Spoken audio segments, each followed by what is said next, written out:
Hello there. Who am I talking to? I just got say it says iPhone. Uh-oh. Hold Uh on. I'm working. oh. One day I'm going to come in and just all of a sudden have everything all set. Oh no. Oops, that muted me. There's my video. Aha! Ah, there you are. Very good. All I was right. lost. I was lost, but now I'm found. Awesome. Awesome. I even So got me a tripod so I don't have to hold it all. that's it. We grow little by little. Oh, I love that. That makes it so much better. Yeah, that's my Yeah. backdrop. That's it. I love it. Now is that your pool? Yeah, Awesome. That looks very inviting. So do you swim around in circles on it? back and forth, Back and forth? Okay. and then I let the pump just twirl me around when I just lay back and relax. Very good. Well, I don't know if it told people that it was in Eastern time or not. I had a couple people say, "When is it?" And I said, "Now." So I don't know if we're going to get anybody else. I'll try to wait a few minutes. Trying to find a time that is convenient for everybody. Um, Yeah, Sometimes it's especially when you have people all across the country, and the west coast is 3 hours ahead of us. It's I try to pick a time that maybe everybody is at least out of church. and before dinners. Right, that maybe but it is the summertime, and people are enjoying their summer things. um I hate to wait and not share all of these wonderful people with with our audience and Yeah. and stuff. And so I don't want to wait just till the kids go back to school or it gets cooler. So at least the people, if you that at least are in the Be Inspired group. Do I have it in Be Inspired? No, I think I have it in my customers in my training one, because this is all about you know having the will and the dream. And like you've seen in the other interviews. I don't know if you've watched all of them. I know we've talked about a couple of them. Not I haven't watched all of them yet, but I'm probably halfway through. Okay, that's cool. You know, little bit at a time. Like I said, I've already done what, six, seven. I'm gonna post one that I videotaped, but I didn't have an intro for it, and I just, with all of the time on the road and so much driving, I never got it posted. So I'm gonna post this one and the bonus one from one of the other that I did, and so that Now, people in the group will actually get two interviews this week. now Um, I've heard a number of these people mention Zig Ziglar. oh, Zig Ziglar's awesome. Yeah, Yeah,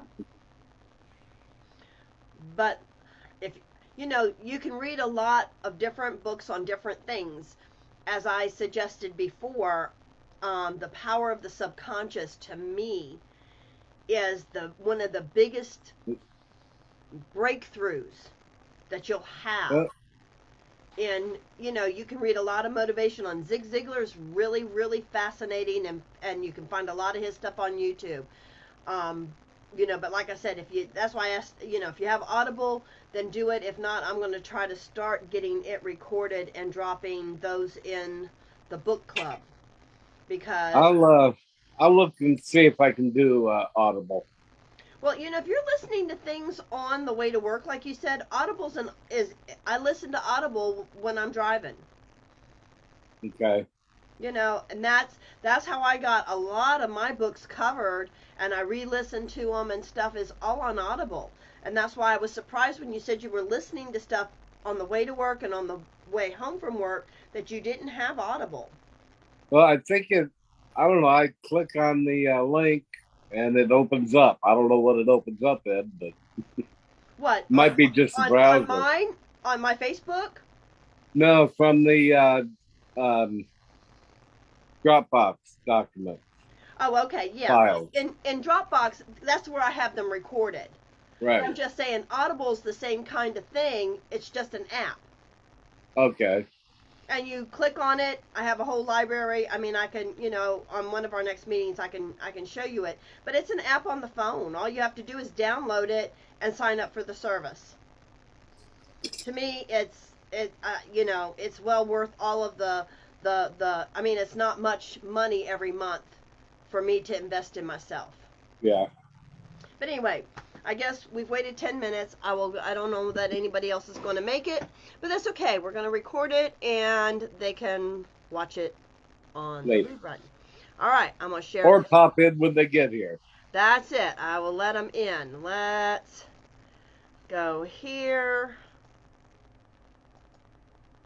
Okay, why is it not going full screen? There, come on. There Here we we go. come. All right, let me share. Whoops, wait a minute. I got to share the sound, or you won't be able to hear it. Share sound. Okay, now let's try that. All right.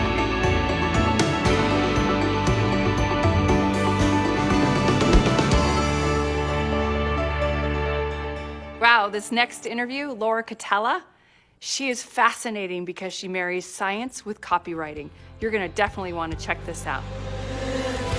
Laura, thank you so much for coming. Thank you for having me. It's a pleasure to have you. So tell me about yourself and your businesses. Absolutely. My primary business is copywriting and mentoring other aspiring and up and coming copywriters. So how did you become a copywriter? Well, it's a wild story. In the year 2008, I graduated from college. I thought I would become an investment banker because I went to a fancy school in New York City. And once you graduate from there, you become an investment banker. It was 2008, though, so the economy crashed. Lehman Brothers went out of business. That caused a ripple in my school. We were terrified.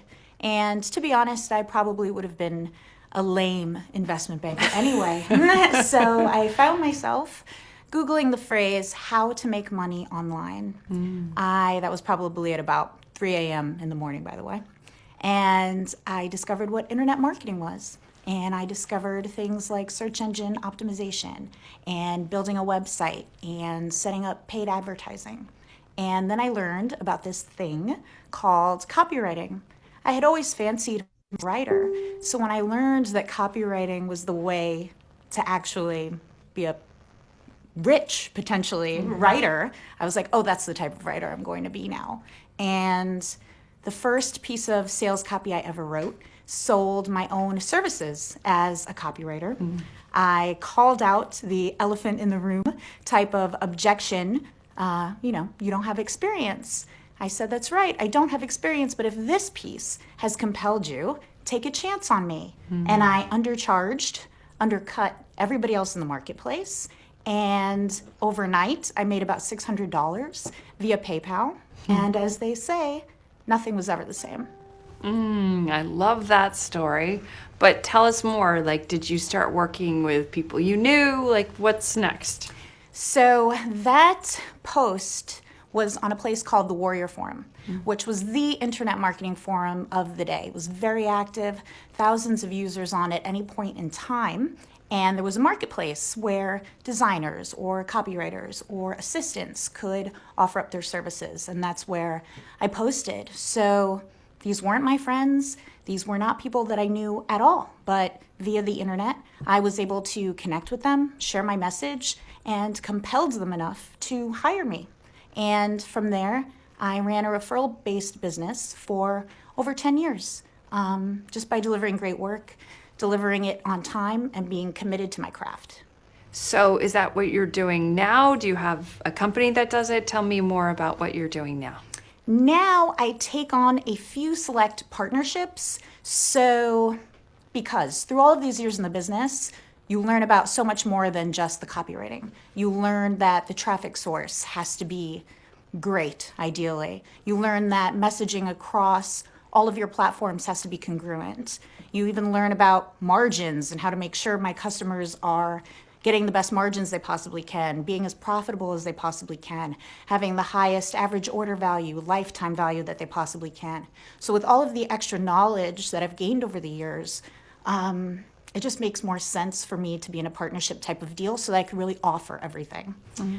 In addition to that, I train a lot of copywriters too. So not just in the art of writing copy, but in how to get great deals with clients, how to service them so that they're totally thrilled with the work, how to combat some of the mental trash and issues that we all have, but that especially come up for you at the beginning. Is this good? Am I worthy? Should I charge this much? Or should I do everything for free and struggle for years and years? And I'm here to tell them, no, don't do that.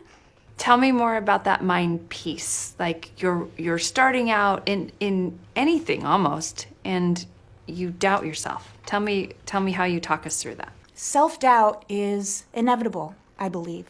So I think if you could take a moment to observe how you're observing things and to tell yourself, this is okay. It's okay that I feel this way. And if you could potentially frame it as, because a lot of copywriters especially have this desire or obsession with success. I have to be successful in every piece I write, or else I'm a fraud or I'm a failure. And so what I like to ask them is, can you fail your way to being an accomplished copywriter? You know, just to try to reframe that concept of failure. Because not every single piece is going to work. Things will go wrong. Or you may submit a piece to a client that never even sees the light of day. So that could be demotivating. But if you realize that it's part of the process and that it's actually a good thing because you're getting the lesson that you need to get out of it, you become so much more empowered. And take all of those experiences, but keep looking forward.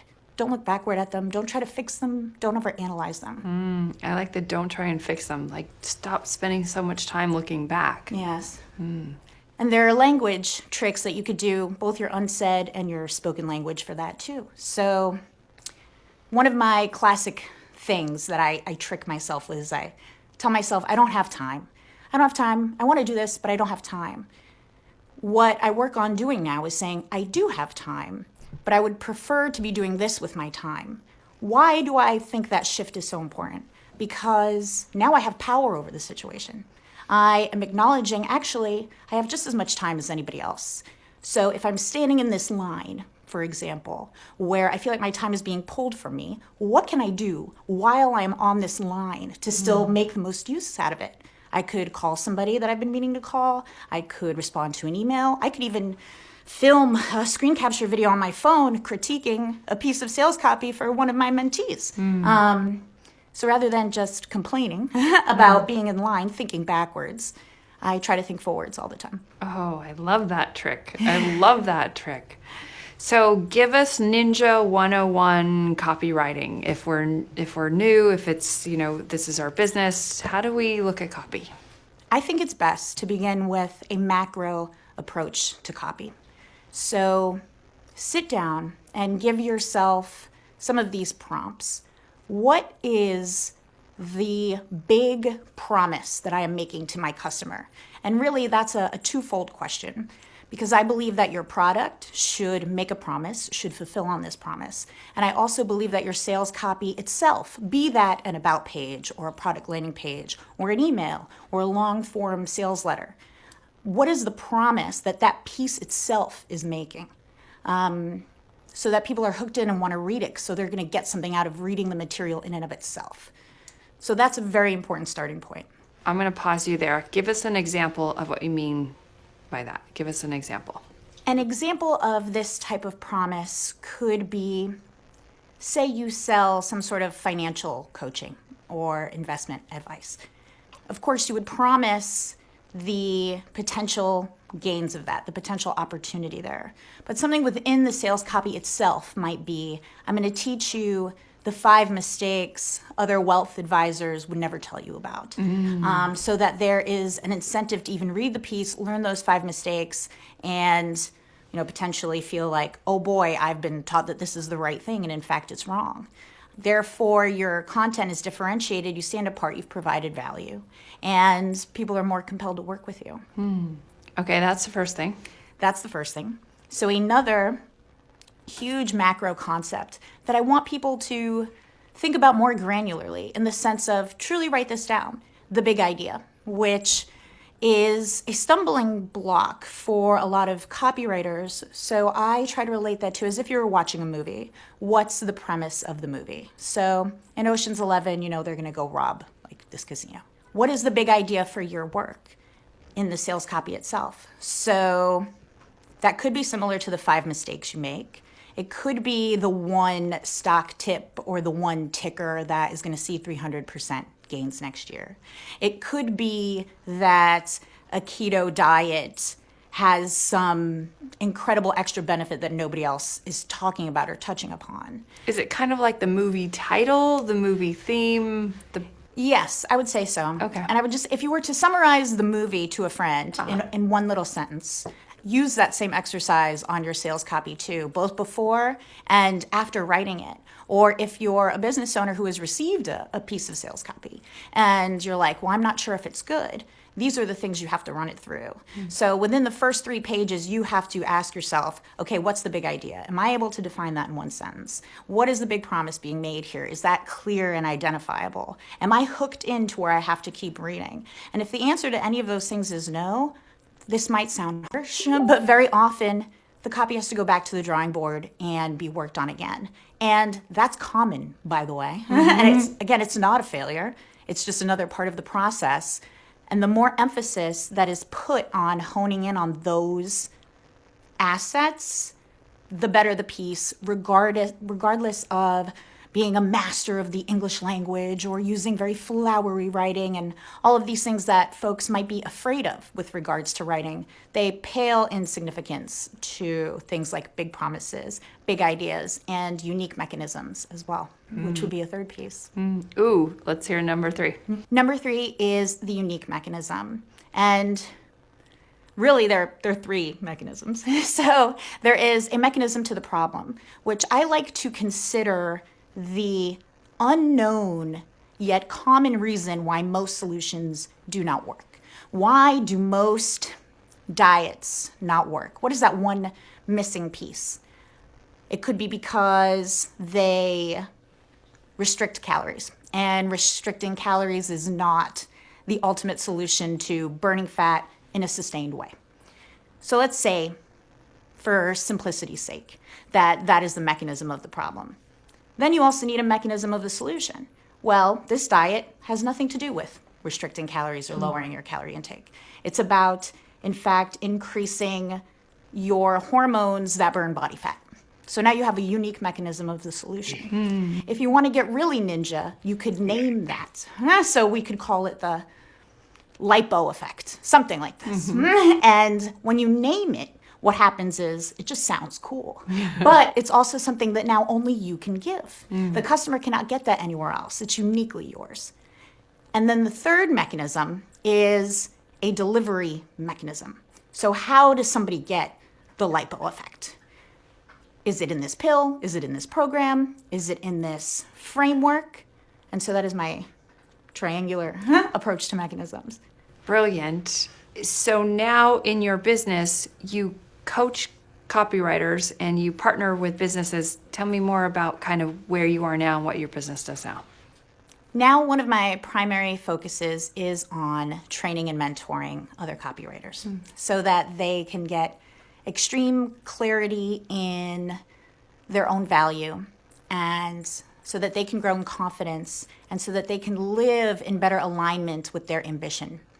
I find ambition to be an incredibly interesting concept that copywriters, artists, women, and many other individuals, they struggle with this piece. There is a belief that if you're incredibly ambitious, you are somehow less feminine, you are selfish. And these are myths that I'm trying to help people overturn via identity shifts, showing them that their ambition is usually not towards something like money or a yacht or a car. There's a deeper identity yearning that is striving to be complete via accomplishment, via helping other people. And So if we focus on that piece, ambition becomes this incredible fuel to get you there instead of something that you're wrestling with all the time.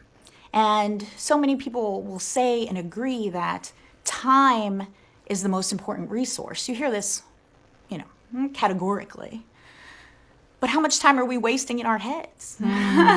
So if I can get these writers and these young entrepreneurs out of these binds and get them focused on just taking action, getting feedback from the market, and going from there, they're going to be so much better off. So that's a hugely important part of my work right now. And that's what we're here for.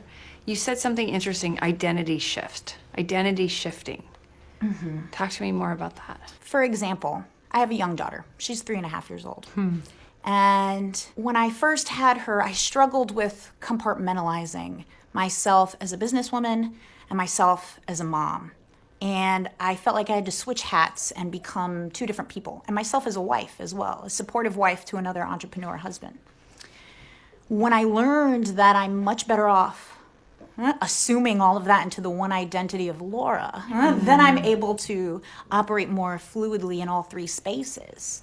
And sometimes challenges, of course, still arise. When I miss my daughter because I'm away for a weekend at a mastermind or a conference, of course, I'm going to feel a little pain about that, as you should. She's my daughter. But I also think about, well, who is the woman that I would like her to be? Would I want her to be sitting at home when she has these other ambitions and these other goals and this desire to help other people? Of course not. And of course I would want her to be out in the world, testing things, trying things, getting that experience. And I find that incredibly helpful. So to move more into what you're talking about, in your mind, do you picture the woman you see yourself to be and you try and step into that more? Tell us about that. Yes, very much so. That is an exercise I do quite often. So, for example, the first time I ever spoke on stage talking about email marketing and how to write really good marketing emails, I was terrified, my voice quivered, I spoke very, very quickly. I had a friend in the audience who said, if I had a poster board, I would have held up a sign that said, "Slow down, you're going so fast." And fast forward to the second time, only the second time, that I speak on stage again, I asked myself before stepping out, well, how would I be if I had spoken 100 times? What would I do? And this image flooded to my head instantly of I would pace the floor slowly back and forth.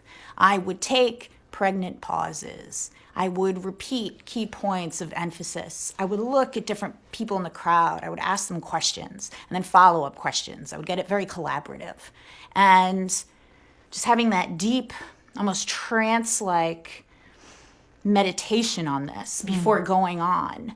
And then I stepped out on stage and that's what I did. And that was a crowd of about 300 people. So something like that might seem airy-fairy sort of exercise, but I believe that it's incredibly tactical and strategic, and it's something that anybody can do. I love it in any situation, In any part of your life. Yes. I love that idea of combining all pieces of your life into one Laura. You can do it as a mother, you can do it on all levels. Yes. So being a female in this male-dominated copywriting industry, how is that? What do you have to say to women who are watching?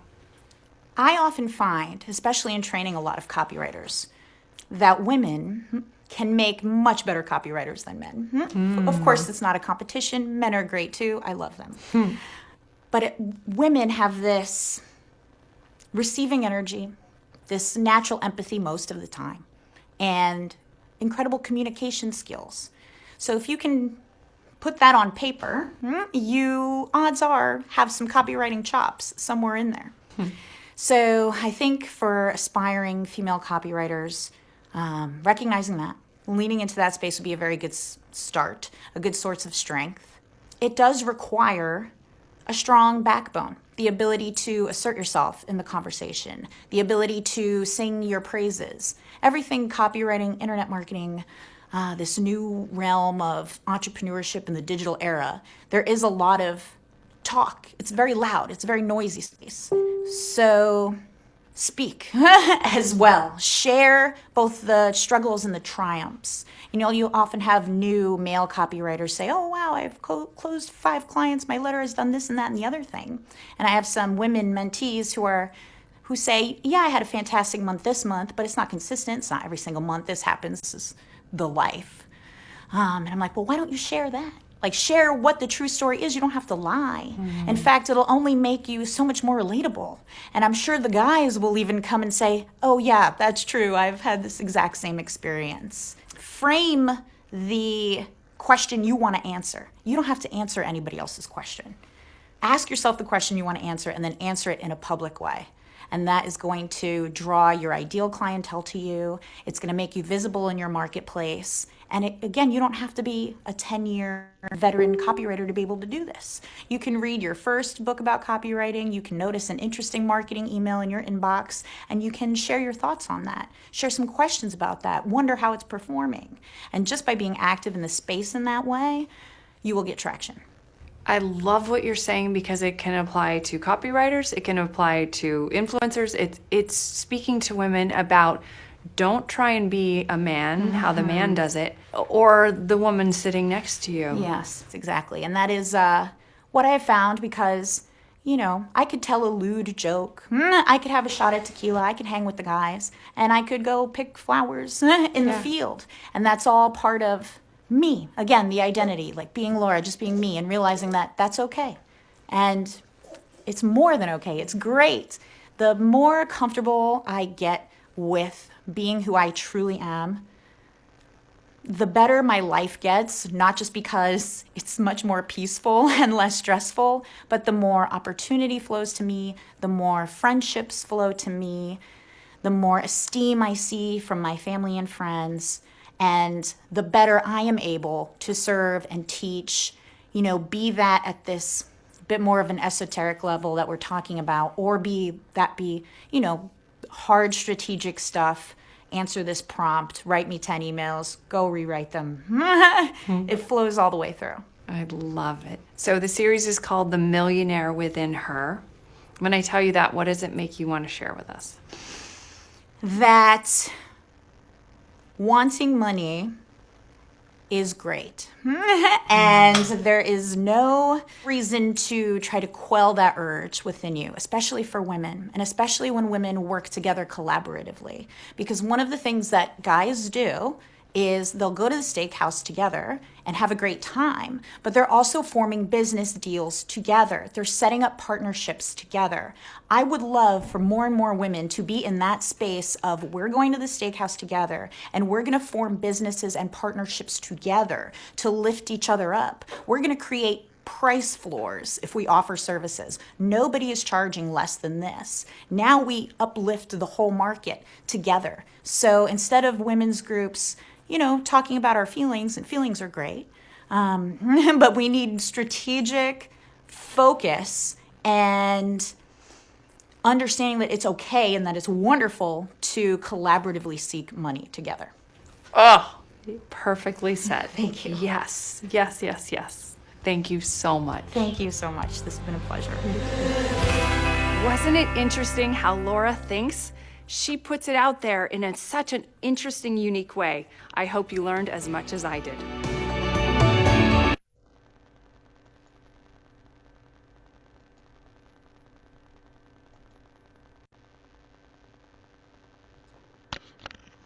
So, what'd you think? I'm trying to absorb. Well, I'll be putting it in the guides and you can rewatch it. When she was talking about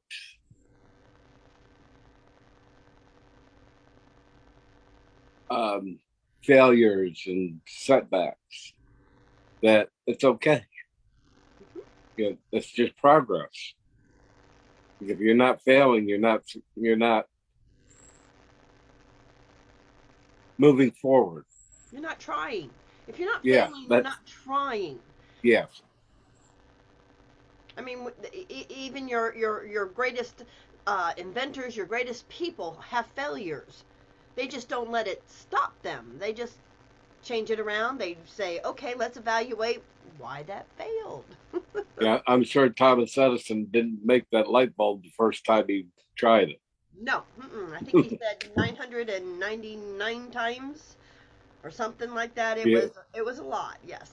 And he said, and he didn't say that they were ever failures. He said, I have found 999 ways not Not to do make it. the light bulb. Yes. Yeah.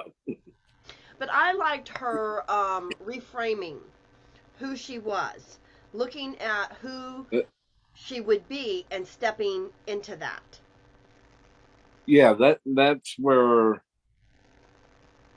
I'm a I have to just really sit down and ponder and go deep into myself and see who I want to be, Well, but it's where not I want written to in. be. The thing, Dan, you got to remember is nothing's written in concrete. Yeah. So when you start this process, the biggest thing that I found with like reading the book, The Power of the Subconscious, is and you, you go to church and you're part of the community of church. What you have to understand is that your subconscious is tied into the greater power. Right. And all when you start talking to your subconscious, when you start communicating with that spirit within, and you ask it to lead you, it will start showing you the ways that, and giving you the ideas and giving you the information. All you have to do is ask it. The best time to ask it is right before you go to sleep. You know, when you're laying there. When I like to read before I go to bed, and I normally love mystery books or whatever, but when I'm starting to get sleepy and my eyes are closing or my book falls because I fell asleep, and I turn, then I say, okay, I'm relaxed enough. I turn out all the lights, and while I'm laying there waiting, for that moment, I'll start talking to my spirit and telling it, thank you for the things for the day, and thank you for the things that are coming, and to show me, to help me see the things that I need to be better. Okay. For it to show me the things that are good for me, that are ways that I can help more people, to show me what I need to know, how I need to grow, how it's about asking and putting yourself in the mode to say, I'm looking for it. When you wake up in Now, the morning, it's the same thing. Thank you for letting me wake up. Thank you for all the blessings that are coming for me today. Thank you for all of the great things that are going to be happening to me. And I'm excited to see who I can help, see who I can empower, see who I can you know share something with. Make I'm saying, even if it's just share a smile with somebody. When you're open and looking to grow and be of service, life will bring it to you, and it is such a joyful thing and such a peace in it when you know that all of life, with your communication with the greater power, that you see and experience a deeper peace. okay. At least that's what I'm finding. And so and I mean, it's just a lot of little things. It's not about changing all in one day or finding who you want to be all in one sit down. Oh, shoot. Yeah, not gonna happen. But it is in telling your spirit that you are wanting to Open. be. You want to Okay. see where you're going. What not where you're going. You want to be of more service. You want to be that you are asking for its help to show you So, what you need to go, where you're going, what you want, how can I improve myself, or what can I do? It will start. I'm just telling you, it opens up all different things when you start asking it for the hmm. answers.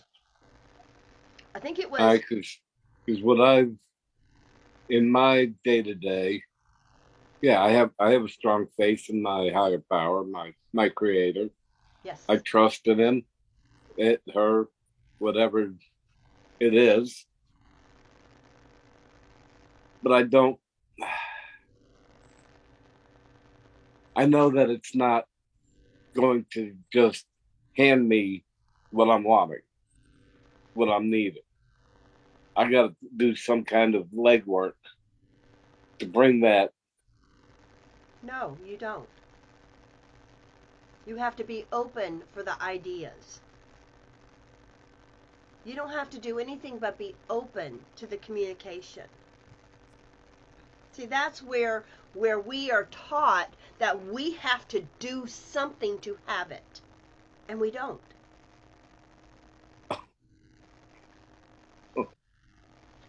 The thing is, the joy, our spirits find joy in being of service, of helping people. That's why you're a caregiver, right, Dan?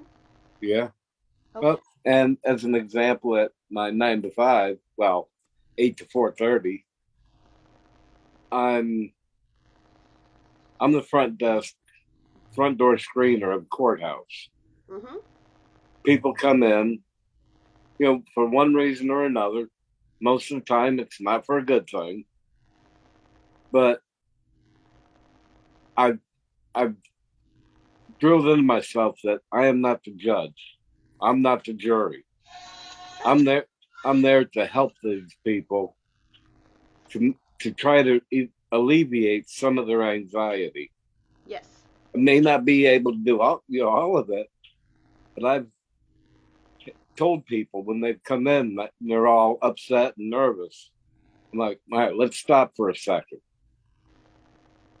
Take a deep breath and hold it for about 3 seconds, Very good. and then slowly exhale.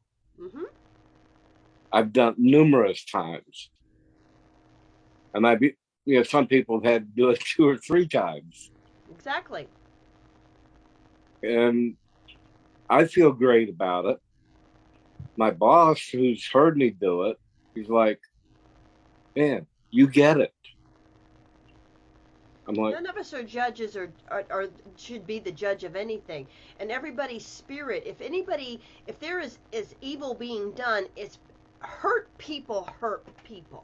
"Yeah, well, They're all hurting inside in a way, and they all want to have be heard and to help get rid of that hurt. And some people find the ways, and some people don't. And all you can do is help them through that moment. And it sounds like you're doing a great job in being a empathetic spirit to spirit. but I'm still, even though I'm projecting it to others, I don't, and I know I can do better, but somehow I need to do the same thing with myself." And you are going to start doing that. You've already taken the first steps, Dan. Okay, you took the first steps. You're on the way to doing that. You know, none of us change overnight, and all of us are learning each and every day. Right. And if you commune with the spirit, like I was talking about, it will But, show you each and every day, bring in the things that'll help you do that. You just have to okay. not judge and complain and do. You have to look at, okay, whatever's going on, what is my lesson in this? What is my, what can I give to this? What is my process in this that I can, share or do or be? And you're working your way through there. So it's all good. But anyway, I was glad you were here. I'm glad you enjoyed the interview. Our next ones are fabulous. Each woman does something different. And so each one of their interviews shares nuggets. Yeah. And that, when you talked about Marcy, I mean, Marcy's was just chock full of stuff. Yeah. Okay, Yeah, all of them probably 85, 90, aren't quite that expansive, but okay. probably 85 or 90% of hers was like, It wow. was. It was fabulous. But each one you find something that says, "Wow, I needed to hear that. Yeah. Wow, that I can work on that." And that's the key to it all is just being open to saying, what am I supposed to hear with this? Okay. And it's just one little thing each day. But anyway, I'm going to go. And I appreciate you being here. Thank you so much, Karen. You're Have a welcome. wonderful evening. I will. Bye. Bye.